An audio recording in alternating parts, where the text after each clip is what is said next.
अस्सलाम वालेकुम व्यूअर्स। आज के लेक्चर में हम स्टडी करते हैं torque on a current carrying coil placed in a uniform magnetic field.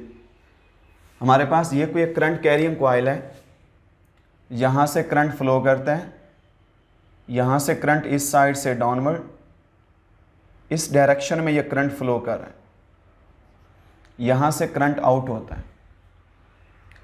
अब इसको हमने मैग्नेटिक फील्ड के अंदर रखा हुआ है। ये हमारे पास मैग्नेटिक फील्ड का नॉर्थ पोल है और ये उसका साउथ पोल है। इसकी एप्लीकेशन क्या है? इस पूरी वर्ल्ड में जितने भी हम इलेक्ट्रिसिटी का स्विच ऑन करते हैं और कोई चीज़ अगर रोटेट करना शुरू कर देती है, जैसे इलेक्ट्रिक फ़ैन है, इलेक्ट्रिक मोटर है, कोई भी चीज़ है जो रोटेट करती है, हमेशा उसके अंदर वो टार्क की वजह से वो रोटेट करती है। जो ही हम स्विच को ऑन करते हैं उस सर्किट में से करंट गुजरता है। हमने मैग्नेट लगा रखे होते हैं, मैग्नेट के दरमियान में जो ही कॉइल में से करंट गुजरेगा वो कॉइल रोटेट करना शुरू कर देती। अब ये कंडक्टर्स हैं हमारे पास। इस कंडक्टर को मैं कह देता हूँ ये कोई पॉइंट ए है, इसको कोई पॉइंट बी कह देता हूँ, इसको पॉइंट सी कह देते हैं और इसको डी कह देते हैं। अगर हम force on a current carrying conductor में देखें, F is equal to I L cross B, ये फोर्स है। इसकी मैग्नीट्यूड क्या आ जाएगी? F is equal to I L B sine theta. अगर मैं लिखूं फार साइड D से A तक अगर हम देखें D A, F is equal to I L B sine 90, sine 90 1 आ जाएगा। इस साइड पे लगने वाली फोर्स क्या है? 1 आई एल बी। कि यहाँ से लेकर यहाँ तक, इस पॉइंट से इस पॉइंट तक कंडक्टर की लेंथ हमारे पास ये है, जो यहाँ से यहाँ तक है। इस साइड पे जो कंडक्टर की लेंथ है पॉइंट ए से बी तक, उसको हम क्या कह देते हैं? ए। अगर मैं साइड इस पे देखूँ, साइड ए से बी तक देखूँ, for side A B F is equal to I L B sine 180। इस सेंस में देखें, लेंथ की डायरेक्शन इधर है, in the direction of current, और मैग्नेटिक फील्ड की डायरेक्शन उसके अपोजिट है। लेंथ और मैग्नेटिक फील्ड का आपस में एंगल क्या बनेगा? 180। साइन 180 0, तो इस साइड पे लगने वाली फोर्स क्या आ जाएगी? 0। इसके बाद ये है हमारे पास बी टू सी। अगर हम लिखें for side B C, force is equal to I L B sine 90। इस सेंस में देखें, लेंथ की डायरेक्शन अपवर्ड है, मैग्नेटिक फील्ड इधर है, एंगल 90। इसमें भी यही था, लेंथ की डायरेक्शन इधर है, मैग्नेटिक फील्ड की डायरेक्शन इधर है, लेंथ की डायरेक्शन डाउनवर्ड है, इसलिए उस साइड पे भी एंगल 90 था, इस साइड पे भी एंगल क्या है? 90। Sine 91, force is equal to I L B. और लास्ट साइड पे चले जाते हैं, for the side C D. इस पॉइंट पे देखें, लेंथ की डायरेक्शन भी इधर ही है और मैग्नेटिक फील्ड की डायरेक्शन भी इधर ही है। उस साइड पे एंगल क्या बनेगा? 0। साइन 0 क्या आ जाएगा हमारे पास? 0 के इक्वल। सो उस साइड पे लगने वाली मैग्नेटिक फोर्स भी क्या है? वो 0 है। अगर मैं फोर्सेस की डायरेक्शन को देखूं, फोर्सेस की डायरेक्शन हम इस राइट हैंड रूल से मालूम करते हैं, rotate the first vector L towards the second vector B। अगर हम L को B की साइड पर रोटेट करवाएं, देखें इस साइड पे लेंथ की डायरेक्शन डाउनवर्ड है, मैग्नेटिक फील्ड इधर है, लेंथ हमारे पास यूँ downward, fingers in the first vector, fingers को फर्स्ट वेक्टर की डायरेक्शन पे शो करें, मैग्नेटिक फील्ड इधर है, L क्रॉस B करें तो फोर्स आउटवर्ड। इस साइड पे जो फोर्स लगेगी मैं उसको यूँ डॉट से शो कर देता हूँ, ये आउटवर्ड डायरेक्शन पे होगी। ये इस साइड पे देखें, लेंथ की डायरेक्शन अपवर्ड, लेंथ फिंगर्स की डायरेक्शन में फर्स्ट वेक्टर, मैग्नेटिक फील्ड इधर है, L क्रॉस B करेंगे तो फोर्स की डायरेक्शन इनवर्ड। इस साइड पे जो फोर्स लगेगी वो यूँ लगेगी, ये इनवर्ड।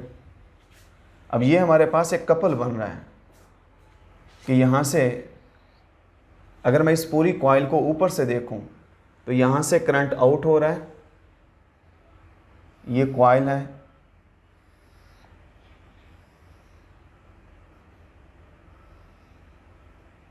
और यहाँ से करंट क्या हो रहा है, ये इन हो रहा है। तो एक साइड से करंट की डायरेक्शन इनवर्ड है, दूसरी साइड से करंट की डायरेक्शन वो आउटवर्ड है। अगर मैं यूं करके ऐसे देखूं, मैं किसी, ये कॉइल है, मैं कॉइल को मैं ऐसे देख लेता हूं, मैं ऊपर से देखता हूं कॉइल को यूं। जब मैं कॉइल को यूं देखूंगा, देखिए इस साइड से करंट क्या है हमारे पास, आउटवर्ड, इस साइड से करंट क्या है हमारे पास, इनवर्ड। मुझे ऊपर से यूं नज़र आएगी, और दरमियान में क्या है हमारे पास, यहाँ से लेकर यहाँ तक ये विड्थ ऑफ द, ये कॉइल की विड्थ है ए टू बी। अब जो इस साइड पे फोर्स लगती है वो इनवर्ड लगती है, यूँ अंदर। इस साइड पे जो फोर्स लगती है वो आउटवर्ड है। दोनों साइड पे फोर्सेस इक्वल लगती हैं, लेकिन डायरेक्शन में क्या है, वो अपोजिट है। अब ये वाली, ये उसकी दरमियान में एक्सेस ऑफ रोटेशन है। ये जो दरमियान में डॉटेड लाइन है, ये एक्सेस ऑफ रोटेशन है। कॉइल इस एक्सेस के गिर्द रोटेट कर सकती है। अब इस फोर्स की वजह से कॉइल देखें यूं करके रोटेट करेगी ऐसे, ये फोर्स अंदर घुमाएगी, ये आउटवर्ड, कॉइल ऐसे रोटेट करेगी। कॉइल की डायरेक्शन क्या आ जाएगी, कॉइल यूं ऐसे क्लॉकवाइज रोटेट करेगी। अब ये हमारे पास कपल है, और टार्क ड्यू टू कपल क्या होता है, अगर हम लिखें torque due to couple is equal to magnitude of either force, या हम लो लेवल फिजिक्स में भी पढ़ाते हैं, magnitude of either force multiplied by perpendicular distance between the forces. अब इस केस में फोर्सेस का परपेंडिकुलर डिस्टेंस क्या है, ए। तो यहाँ पे I L into A into B. L into A क्या है, ये लेंथ ऑफ द कॉइल, और ए क्या है, विड्थ ऑफ द कॉइल। ये एरिया ऑफ द कॉइल आ जाएगा, इज इक्वल टू आई, इसकी जगह एरिया, इसकी जगह बी।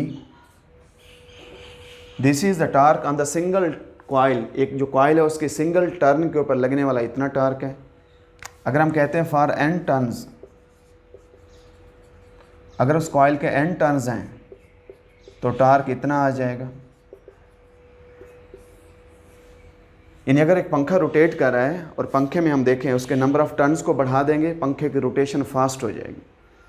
हम करंट को इंक्रीज़ कर दें, या तो करंट को इंक्रीज़ कर दें, या जो हमने उसकी वाइंडिंग के लिए वायर यूज़ की है उस वायर की रेजिस्टेंस को डिक्रीज़ कर दें।